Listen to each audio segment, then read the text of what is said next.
Hello everyone, আজকে আমি আপনাদের সাথে একটা ছোট্ট ব্লগ শেয়ার করছি। এই ব্লগটা আসলে ভালো লাগা থেকেই আপনাদের সাথে শেয়ার করা। যতবারই তালের সিজন আসে না কেন, আমার মা তাল এখানে অনেক প্রসেস করে অনেক দিনের জন্য আমার জন্য পাঠিয়ে দেয় বাড়ি থেকে।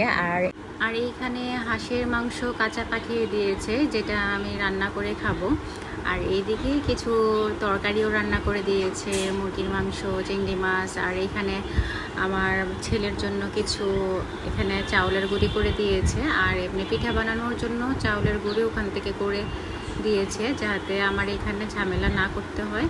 আর এখানে এটা ছিল মুরগির মাংস, দেশি মুরগির মাংসকে কাঁঠালের বিচি দিয়ে রান্না করেছে। এটা আমার খুবই পছন্দ, তো আমার পছন্দের খাবারগুলাই আম্মু রান্না করে দিছে।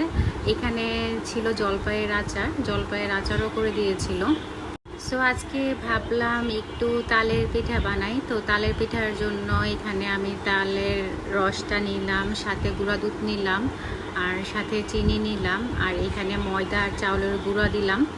আর নারিকেলটা আমি স্কিপ করেছি, কারণ আমার বাচ্চারা খাবে, তাই নারিকেলটা দিইনি, কারণ ওরা নারিকেল খায় কিনা সেজন্য দিইনি।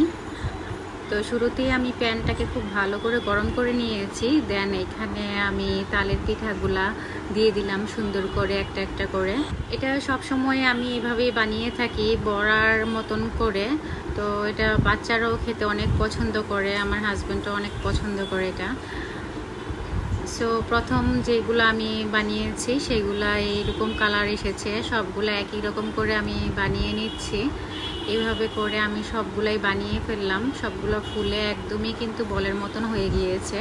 দেন ফাইনালি আমি খাবার টেবিলে নিয়ে আসলাম। তো এই ছিল আজকে আমার তালের পিঠার ফাইনাল লুক। সো আজকের ব্লগটা এই পর্যন্তই। So thanks for watching.